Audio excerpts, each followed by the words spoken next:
Hello everyone. आज ये आखिरी लेक्चर है इस चैप्टर का।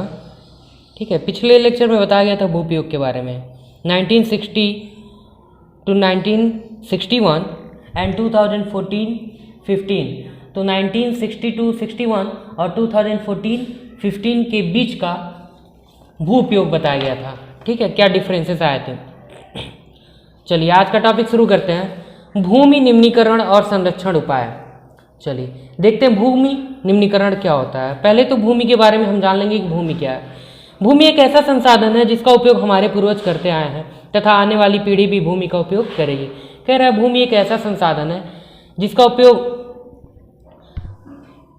शुरुआती दौर में जो हमारे पूर्वज थे, ठीक है, वो भी इसका उपयोग करते आए हैं।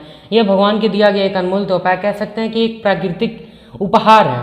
ठीक है, तो इसका उपयोग वर्तमान समय के या वर्तमान समय में और हम कह सकते हैं कि भूतकाल में भी इसका उपयोग किया गया था।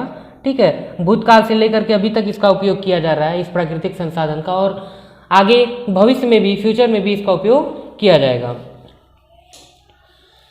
हमें भोजन, मकान, कपड़े, ये सब चीज़ें क्या हैं, अधिकतर पार्ट्स, मतलब कि हमारी बेसिक जो नीड है 95% वो हमें कहाँ से प्राप्त होती है, भूमि से ही प्राप्त होती है। आइए देखते हैं भूमि निम्नीकरण के कारण। पहले तो ये जान लें भूमि निम्नीकरण क्या होता है। भूमि निम्नीकरण ऐसी प्रक्रिया है जिसमें जो भूमि है खेती करने के योग्य नहीं रहती है। ठीक है, मतलब कि कुछ मानव की एक्टिविटी की वजह से जो भूमि होती है वह कृषि के अयोग्य बन जाती है, खेती करने के अयोग्य बन जाती है। तो भूमि निम्नीकरण के कारण पहले जान लेते हैं। खनन, बहुत ज़्यादा खनन करना मतलब माइनिंग करना। ठीक है, अति पशुचारण, बहुत ज़्यादा पशुओं को चराना। जल क्रांतता, जल क्रांतता क्या होता है जल क्रांतता ये है कि बहुत ज़्यादा सिंचाई की जाती है। ठीक है, जिसकी वजह से क्या होता है, भूमि निम्नीकरण भी होता है। वनोन्मूलन, वनों को जलाना या फिर उसे काटना, पेड़ों को काट करके वनों की समाप्ति करना। ठीक है, अब इसके संरक्षण के उपाय क्या हैं, संरक्षण के उपाय देख लेते हैं। ठीक है, संरक्षण के उपाय देख लेते हैं, संरक्षण के क्या क्या उपाय हैं। ठीक है, सबसे पहले तो पशुचारण। क्या है, पशुचारण पर नियंत्रण, मतलब पशुओं को चराने पर क्या करना चाहिए, नियंत्रण करना चाहिए। उतना ही चराएं जितनी जरूरत हो और एक ही जगह बार बार न लेकर के जाएं, जगह परिवर्तन कर लें, बदल लें। वनारोपण, बहुत ज़्यादा पौधों को क्या करना, रोपित करना, मतलब कि बहुत ज़्यादा वृक्षों को लगाना।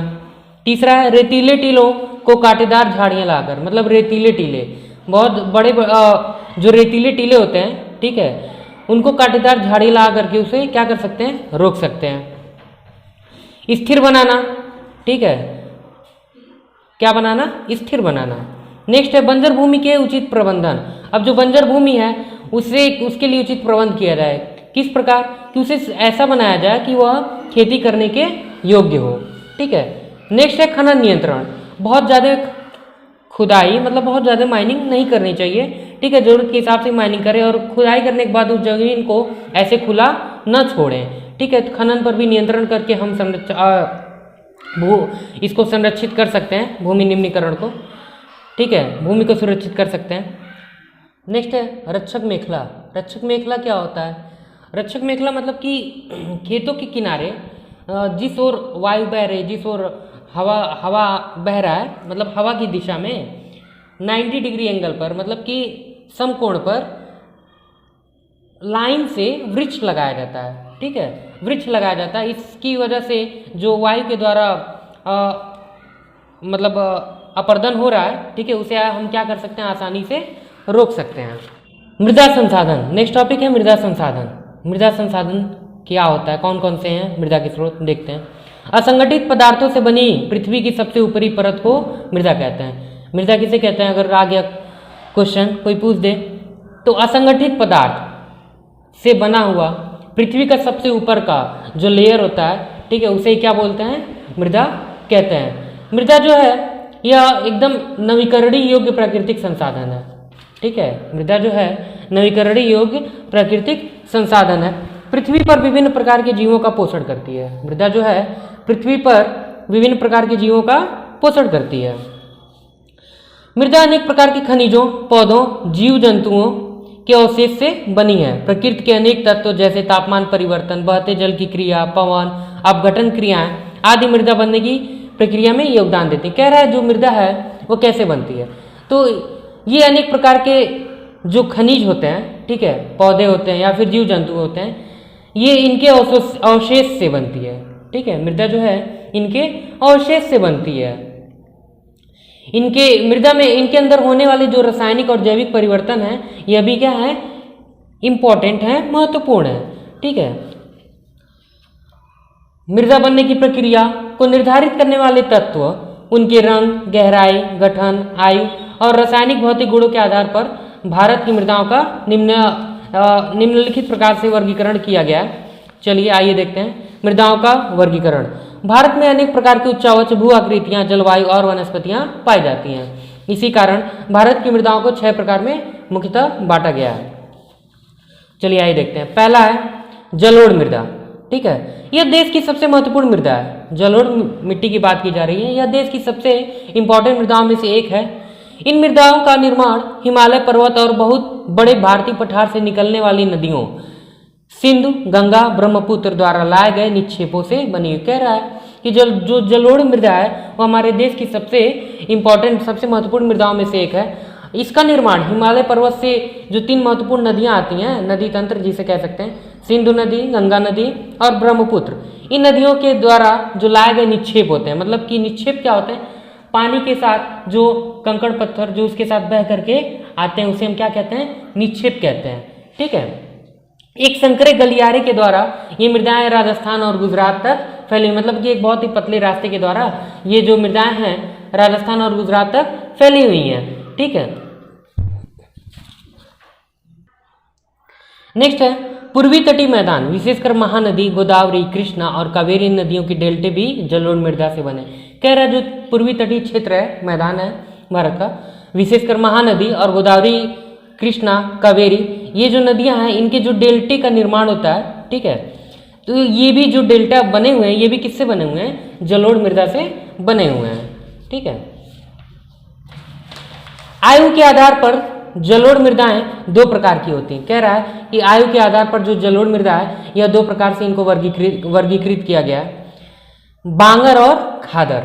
तो बांगर और खादर की बात यहाँ पे की जा रही है। बांगर मृदा में कंकर अधिक होते हैं। बांगर मृदा की बात की जा रही है तो बांगर मृदा जो है इसमें कंकड़ बहुत अधिक होते हैं। यह दोआब क्षेत्र में पाया जाता है। अब देखिए दोआब क्लास 9th में भी आप लोग पढ़े होंगे। तो दोआब का अर्थ क्या होता है कि 2 नदियों के बीच का क्षेत्र, 2 नदियों के बीच का क्षेत्र, ठीक है, उसे हम क्या कहते हैं, दोआब कहते हैं। ठीक है, तो ये जो बांगर मृदा है अधिकतर दोआब क्षेत्रों में पाई जाती है। यह मिट्टी चिपचिपी होती है। यह मिट्टी कैसी होती है, चिपचिपी होती है। खादर मृदा में ज्यादा महीन कण पाए जाते हैं। यह मृदा नदियों की घाटियों, बाढ़, मैदानों और डेल्टा प्रदेशों में पाई जाती है। कह रहा है जो खादर मृदा है, खादर मिट्टी है, ठीक है, ये ज्यादा महीन कण पाए जाते हैं। यह मृदा नदियों की घाटियों, ठीक है, या फिर बाढ़ के मैदानों वाले क्षेत्र में या फिर डेल्टाई प्रदेशों में कह सकते हैं, वहां पे पाई जाती है जहां पे डेल्टा का निर्माण होता है। ठीक है, नेक्स्ट, जलोढ़ मृदाएं बहुत उपजाऊ होती हैं। अब ये जो जलोढ़ मृदा जो है यह बहुत ही उपजाऊ होती है। ठीक है, जलोढ़ मृदाएं पोटास, फास्फोरस और चूना युक्त होती हैं। कह रहा है कि जो जलोढ़ मृदा है इसमें पोटास, फास्फोरस और चूना, मतलब इसकी उपस्थिति होती है। अब इन सभी के होने के कारण, पोटास, फास्फोरस और चूना होने के कारण इनको गन्ने, चावल, गेहूं, दलहन फसलों और अन्य अनाजों की खेती करने के लिए उपयोगी माना जाता है। कह रहा है जो जलोढ़ मृदा है गन्ने, चावल, गेहूं, दलहन फसलों की और ऐसे अन्य अनाजों की खेती करने के लिए बहुत ही क्या माना गया है, उपयोगी माना गया है। यह बहुत ही उपजाऊ होता है। ठीक है, ये अधिक, मतलब कि ऐसे क्षेत्र जहाँ पे जलोढ़ मृदा अधिक मात्रा में पाया जाता है वहाँ पे गहन कृषि की जाती है। मतलब कि जो खेती है वो बहुत अच्छे से की जाती है। ये तो था जलोढ़ मृदा के बारे में। नेक्स्ट है काली मृदा। ठीक है, काली मृदा के बारे में पढ़ेंगे। इन मृदाओं का रंग काला होने के कारण इन्हें रेगर मृदाएं भी कहा जाता है। ठीक है, ये कहते हैं, कह रहा है ये जो मृदा होती है काली मृदा, इसका रंग काला होता है। ठीक है। तो काला होने के कारण इसे क्या कहा जाता है, रेगर मृदा भी कहा जाता है। कपास की खेती के लिए उपयोगी है। जो काली मिट्टी होती है, काला मृदा जो होता है, ठीक है, यह कपास की खेती करने के लिए उपयोगी होता है, इसलिए इसे काली कपास मृदा के नाम से भी जाना जाता है। कह रहा है जो काली मिट्टी होती है वो कपास की खेती करने के लिए क्या होती है, बहुत ही उपयोगी होती है। नेक्स्ट है, यह मृदा दक्कन पठार क्षेत्र के उत्तर पश्चिमी भाग में पाई जाती है। यह लावा के विघटन से निर्मित होता है।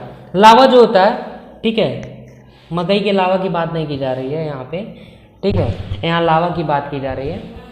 तो जो लावा होता है, ठीक है, उसके फूटने से, ठीक है, उसके फूटने से यह निर्मित होता है।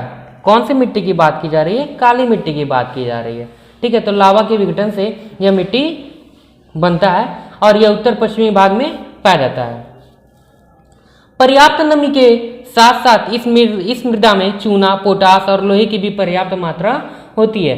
कह रहा है कि इस मिट्टी में चूना, पोटास और लोहा जो है अत्यधिक मात्रा में पाया जाता है। इसमें ह्यूमस और जैविक तत्वों की कमी होती है। ह्यूमस क्या होता है, जो ये जो है ह्यूमस, ये जैव पदार्थ जो होते हैं जिनकी उत्पत्ति जंतु या वनस्पतियों के सड़ने गलने से होती है, ठीक है, तो इनके विघटन को ही क्या कहा जाता है, ह्यूमस कहा जाता है। ये सड़ने और गलने से बनता है, ठीक है। यह जैव पदार्थ के सड़ने और गलने से बनता है, ठीक है, और इनमें जैविक तत्वों की क्या होती है, कमी होती है। गर्म और शुष्क मौसम में इन मृदाओं में गहरी दरारें पड़ जाती हैं। कह रहा है कि गर्म और शुष्क मौसम में, मतलब कि जब मौसम में नमी नहीं होती है, बारिश वारिश का सीजन नहीं रहता है, ठीक है, शुष्क मौसम में इन मृदाओं में जो है गहरी दरारें पड़ जाती हैं, ठीक है।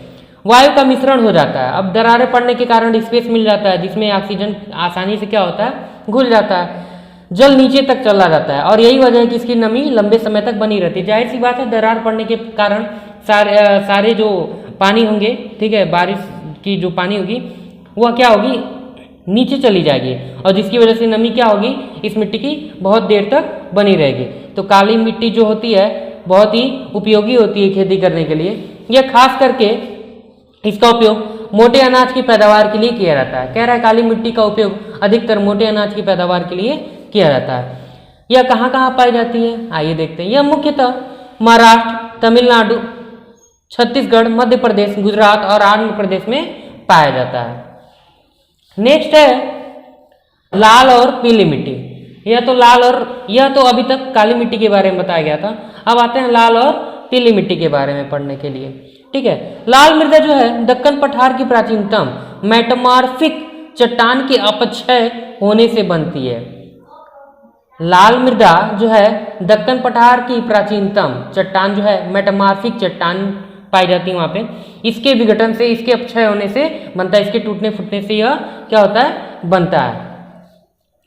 इस मिट्टी में लोहे के पाए जाने के कारण इसका रंग लाल हो जाता है। कह रहा है जो ये मिट्टी है, ठीक है, इस मिट्टी में लोहे की अधिकता होती है, इसकी वजह से इसका रंग क्या होता है, लाल हो जाता है। और जब इसकी मात्रा कम हो जाती है तो यह पीले रंग से क्या हो जाता है, भूरे रंग का बन जाता है, ठीक है।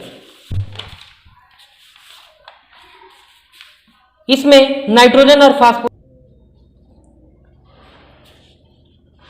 नेक्स्ट है, इसमें नाइट्रोजन तथा फास्फोरस की क्या होती है, कमी होती है। कह रहा है कि इसमें नाइट्रोजन और फास्फोरस की क्या होती है, कमी होती है, ठीक है, और इसमें नमी भी क्या होती है, बहुत ही कम होती है।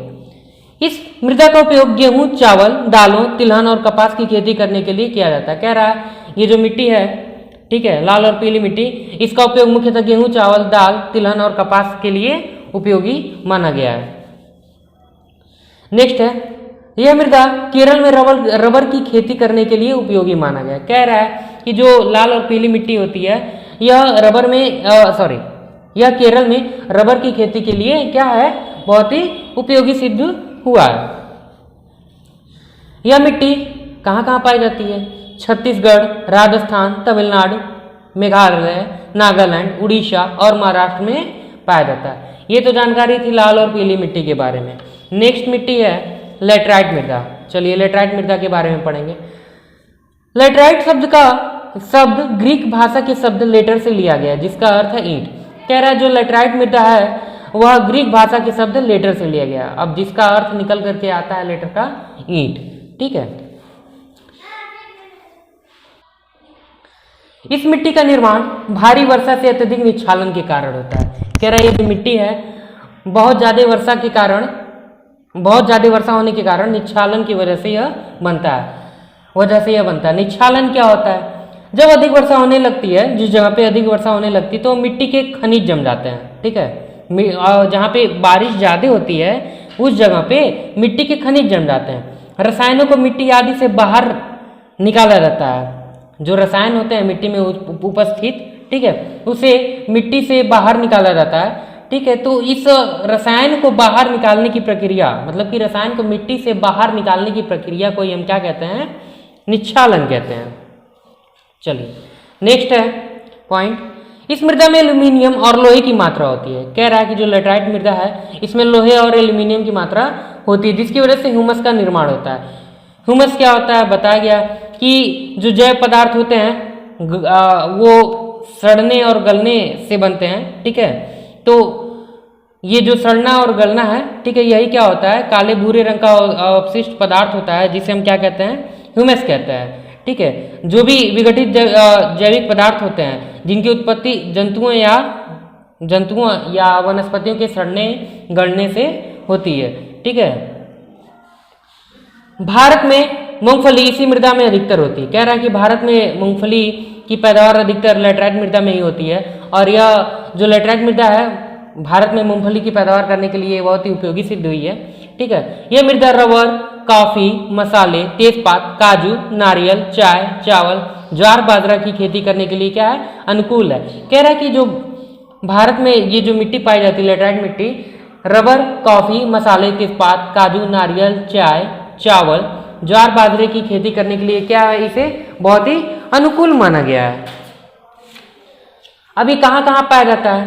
भारत में लेटराइट मृदा तमिलनाडु, आंध्र प्रदेश, केरल, महाराष्ट्र, पश्चिम बंगाल, उड़ीसा में पाया जाता है। कह रहा है भारत में लेटराइट मृदा जो है तमिलनाडु, आंध्र प्रदेश, केरल, महाराष्ट्र, पश्चिम बंगाल और उड़ीसा में पाया जाता है। ये तो था लेटराइट मृदा के बारे में। नेक्स्ट पढ़ेंगे हम मरुस्थलीय मृदा के बारे में। ठीक है, मरुस्थलीय मृदाओं का रंग लाल और भूरा होता है। ये मृदाएं आमतौर पर रेतीली और लवणीय होती हैं, मतलब कि इसमें ये थोड़ी सी ये जो मिट्टी होती है इसका रंग लाल होता है और भूरा होता है। ठीक है, ये रेतीली भी होती हैं और लवणी भी होती हैं। नेक्स्ट है, जल वाष्पीकरण अधिक होने के कारण इस मृदा में नमक की मात्रा बहुत अधिक होती है। अब जैसा कि आप लोगों को अभी बताया गया कि ये रेतीली और लवणी होती है, मतलब कि इसमें नमक की मात्रा क्या होती है? बहुत ही ज्यादा पाई जाती है इस मिट्टी में। और ये क्यों होता है? जल वाष्पीकरण के अधिक होने के कारण। ठीक है, इसकी वजह से इस मृदाओं में ह्यूमस और नमी की मात्रा क्या होती है? बहुत ही कम होती है। इस मृदा को सही तरीके से सिंचित करके खेती करने के योग्य बनाया जा सकता है। कह रहा है कि ये जो मिट्टी है, मरुस्थलीय मिट्टी है, भाई सिंचाई के योग्य नहीं होते, खेती करने के योग्य नहीं होते, लेकिन इसे सींच करके खेती करने के योग्य बनाया जा सकता है। इस मिट्टी में गेहूं, बाजरा, कपास आदि उर्वरकों की सही मात्रा देकर पैदा किया जा सकता है। कह रहा है कि जो मरुस्थलीय मृदा है इसमें तो खेती करना पॉसिबल नहीं है। ठीक है, लेकिन जो गेहूं, बाजरा, कपास हैं ये इत्यादि जो भी इसको मतलब इन सबों की खेती करने के लिए उर्वरक की सही मात्रा अगर दी जाए तो इसकी खेती की जा सकती है, इसे पैदा किया जा सकता है। इसका विस्तार भारत में दक्षिणी पंजाब, दक्षिणी हरियाणा, राजस्थान तथा गुजरात के क्षेत्र में। अब देखिए कहाँ कहाँ पे पाया जाता है? दक्षिणी पंजाब, दक्षिणी हरियाणा, ठीक है, राजस्थान तथा गुजरात के क्षेत्र में। ठीक है, ये पाया जाता है। नेक्स्ट है और आखिरी वन मृदा। वन मृदा क्या होता है? ये मृदा पहाड़ी और पर्वतीय क्षेत्रों में पाए जाते हैं, यहाँ जहाँ पर्याप्त वर्षा वन उपस्थित है। कह रहा है कि ऐसा क्षेत्र जहाँ पे पहाड़ और पर्वतें स्थित हैं, ठीक है, मतलब ऊंचे क्षेत्रों पे पाया जाता है, और वहाँ पे वर्षा अधिक होने के कारण वनों की मात्रा क्या है? बहुत ही ज़्यादा, मतलब बहुत ज़्यादा मात्रा में वहाँ पे वन पाए जाते हैं। ठीक है, अब ये जो मृदाएं हैं इनका गठन पर्वतीय पर्यावरण के अनुसार क्या होते रहता है? बदलते रहता है। ठीक है, नदियों घाटियों में ये मृदाएं जो हैं दोमट और सिल्टदार होती हैं, ठीक है, परंतु ऊपरी ढालों पर मोटे कणों से यह निर्माणित होती हैं। कह रहा है कि ऊपर से जब विघटित होती हैं, ठीक है, जो मृदाएं ऊपर से बड़े बड़े कंकड़ पत्थर को बहा करके लाती हैं, ठीक है, तो नीचे आने पर नदी की घाटियों में नीचे आने पर यहाँ पे बहुत ही महीन कण हो जाते हैं और ऊपर के क्षेत्रों में, ऊंचे क्षेत्रों में यह मोटे कण से ही निर्मित होती हैं। नदी घाटियों के निचले क्षेत्रों में विशेषकर नदी सोपानों में ये मृदाएं उपजाऊ होती हैं। कह रहा है कि जो नदी घाटियां हैं इसके नीचे वाले क्षेत्र पर, ठीक है, विशेषकर नदी के जो सोपान होते हैं, मतलब कि जो किनारे हिस्से होते हैं, ठीक है, यहाँ पे ये मृदाएं उपजाऊ होती हैं। ये तो मृदा के बारे में हो गया, ठीक है। अब देखेंगे हम मैप में कि मृदा किन किन जगहों पे पाई जाती है भारत। यहाँ पे देखिए मैंने मैप बनाया हुआ है, आप देख सकते हैं, ठीक है। भारत में मिट्टियों के प्रकार, भारत में किन किन क्षेत्रों में मिट्टियाँ पाई जाती हैं। सबसे पहले देखते हैं शुष्क, ठीक है, ये देखिए येलो कलर से, पीले कलर से इसे डिनोट किया गया।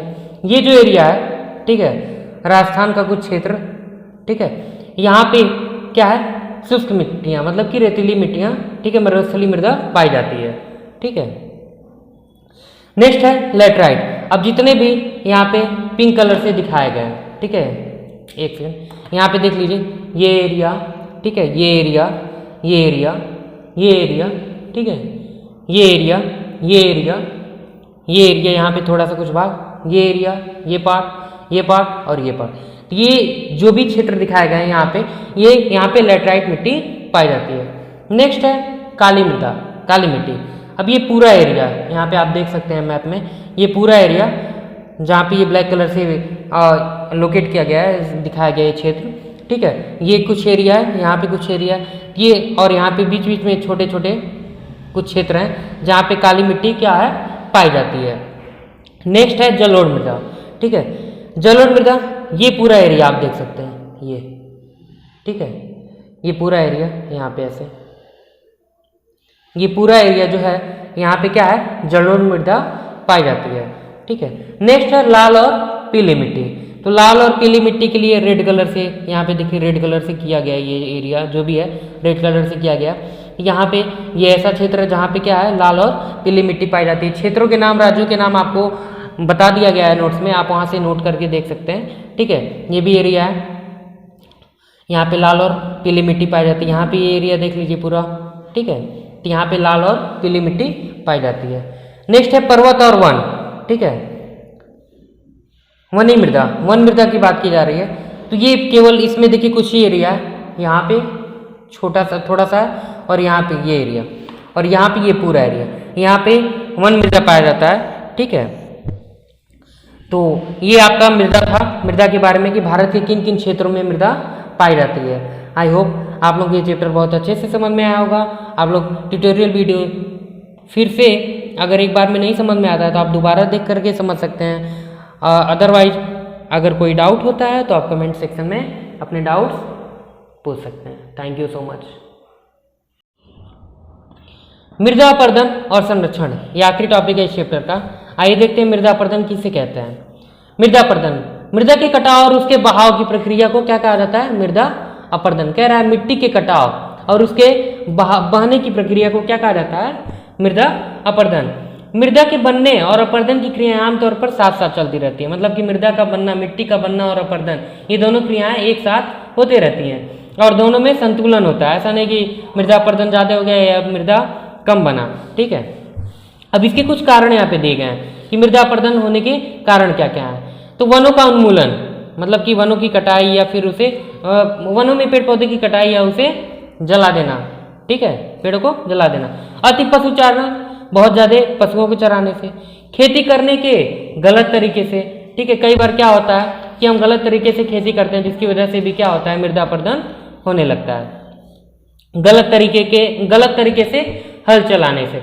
अब गलत तरीके से हल चलाने का अभिप्राय यहाँ पे ऐसे है कि जो ढलान क्षेत्र है वहाँ पे ऊपर से नीचे की ओर हल चलाने से वाहिकाएं बन जाती हैं, ठीक है। अब ऊपर से नीचे की ओर हल चलाएंगे तो क्या होगा, आसानी से हल चला जाएगा और गहराई ज़्यादा होती जाएगी, मतलब कि वाहिकाएं बनती जाएंगी, जिसकी वजह से उनके अंदर बहता हुआ पानी आसानी से मिट्टी का कटाव कर देता है। ठीक है, तो अब इसके उपाय भी हैं मृदा संरक्षण के। आइए देखते हैं मृदा संरक्षण के उपाय क्या क्या हैं। वन संरक्षण, पहला है वन संरक्षण, मतलब कि वनों को सुरक्षित करके पेड़ों की कटाई न की जाए। ठीक है, अधिक से अधिक वृक्ष रोपित किया जाए। दूसरा है वृक्षारोपण, जैसा कि बताया गया अधिक से अधिक वृक्षों को लगाया जाए।